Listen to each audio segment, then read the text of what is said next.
Today I'm going to tell you the remarkable story about how a group of former child soldiers have become community leaders and are rebuilding their nation. Between 1996 and 2002, my parents, moved by the plight of child soldiers in Sierra Leone, invited over 800 young people into our lives. All had suffered horrendous circumstances. All had been through the war. Take, for example, Prince. At the age of 15, Prince was captured by the rebels. Within 24 hours, Prince had been forced to take a life.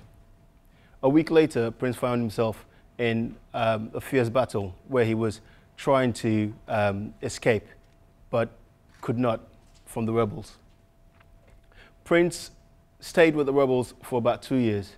During that time, by the age of 17, he rose to the rank of a commander and had his own battalion that he was controlling. He had 2 wives in the jungle, but eventually Prince managed to escape. He escaped and came to Freetown and was living rough, pickpocketing to survive. During this time, Prince was caught as he was pickpocketing by the people that he was stealing from. And they all converged to beat him up.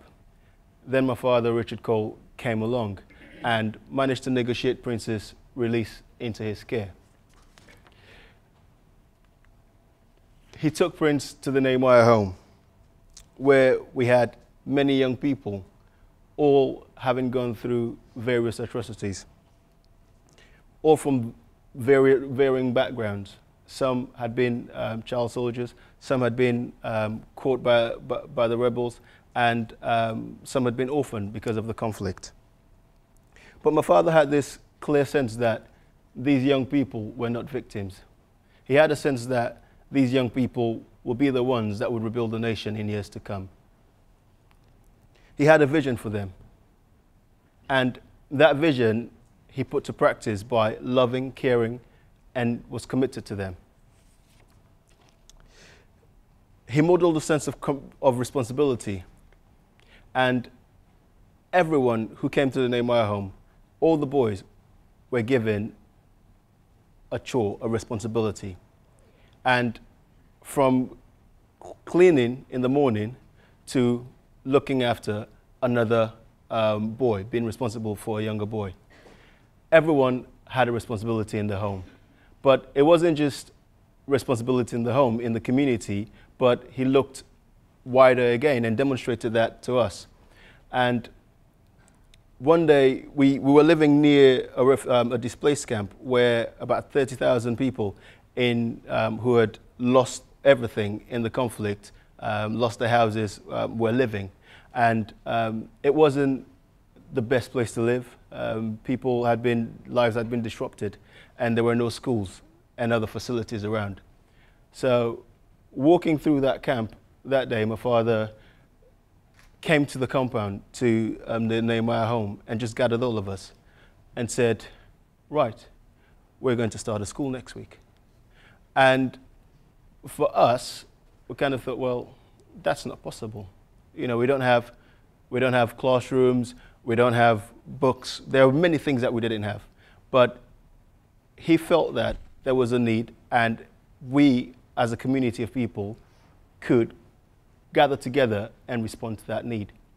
So he took all the A4 papers that we had, all the Vanguard's A3 papers, and bought a lot of glue sticks, and we started making books. By Monday, we had a school running. I found myself, at the age of 13, teaching a class of 60 young people. That was how we ran. That was how he taught us what to do and how to be. There was a sense of sharing what we had, sharing everything. And so, biologically, I'm an only child, but I have over 800 brothers and sisters all around the world. But as you can imagine, growing up with that larger family, things can probably get tight. So this particular, one year we were all about to go to school, and money was tight, and we were trying to figure out who could go to school and who couldn't at that time. And it ended up that because of the formula that he was using, I was one of the young people that had to sit out that year. But, you know, we managed to share. And I sat back and watched my brothers and sisters go to school, and you know, it wasn't a problem because we were all sharing, we were all living in a community together. Today, this group of former child soldiers with whom I shared my lives are standing shoulder to shoulders with me. Together, we're running 4 schools, a vocational training center, a safe home. We're working with farmers. We're running businesses. We're rebuilding Sierra Leone. But then Ebola hit. Our friends, our neighbors, and our colleagues were dying. Our vision for the country was under attack. People were dying all around us. And the rate of transmission of the virus was very high because there was a lack of knowledge. People did not know how to protect themselves from the virus. People could not stay indoors because that needed to be quarantined because they did not have sufficient food and supplies. The infrastructure was not around to be able to nip the outbreak in the bud. People were going to the hospitals and being returned home because there were insufficient beds. The most harrowing for us was when my colleague Prince went and visited a quarantine family, and he and the team just watched a pregnant woman who had gone to the hospital, returned home, just sit and die in front of them. Our community was under attack.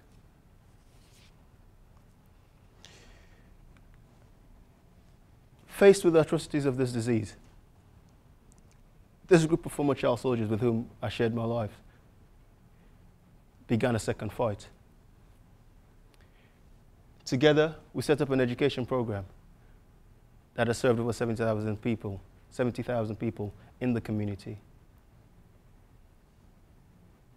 We began supporting families that were quarantined with food and non-food items, helping them stay home so that we broke the chain of transmission of the virus. We've managed to serve about 11,000 people. People were sick and needed beds. And so, armed with a laptop and the internet, I went online and typed in how to build an Ebola treatment unit.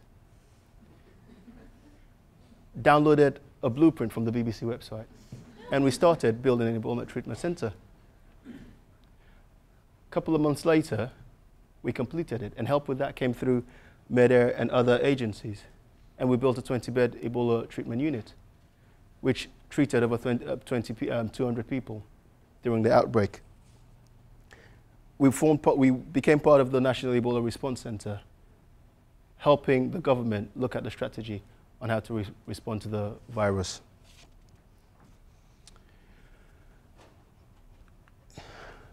So what transformed this group of child soldiers? It was people like my father who chose to invest in them. It was people like my father who chose to love, care, and invite them into his life. And we all have that choice today, to invest in our community, to invest in young people. For us at Lifeline presently, we're still pushing to get to zero with Ebola, to rid our country of Ebola. But then we're also focused on rebuilding the nation. We're committed to social and economic development of the country. See, when I talked about schools that were running farms, it's not just providing those services, but also looking at how can we, as a people, as a community, contribute to the wider growth of our society.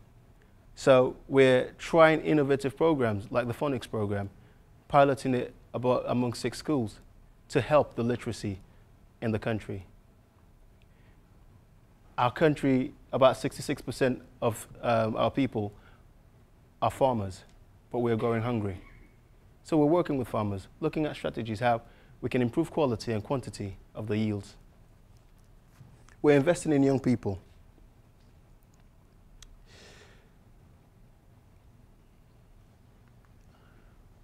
But then Ebola has left a lot of devastation in its wake. One of the most difficult ones is to do with orphans.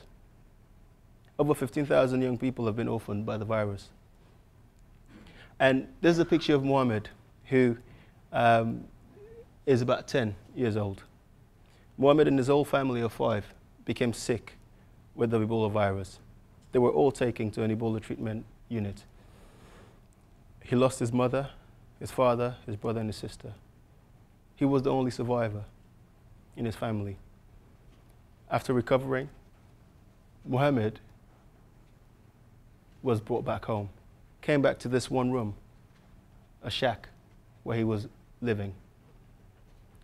But his neighbors would not allow him to come back, pushed him out. Ostracized by the community, Mohammed was just on his own. So what happened when my team of former child soldiers got wind of this and we started talking about this? One of the things that stuck out to me in the whole conversation was one of the guys said, but we have to respond because someone did this for us. And lo and behold, we started extending the building physically to take in more young people, expanding our capacity to do so. And now, if you see the 2 different pictures, that was Mohammed when we first met him. And look at Mohammed, smiling. He dances a lot right now. All this started because someone chose not to sit on the sidelines. And what we carry now, that vision to rebuild that country, that vision to invest in young people, stems from someone standing up in their community and deciding to invest. Thank you.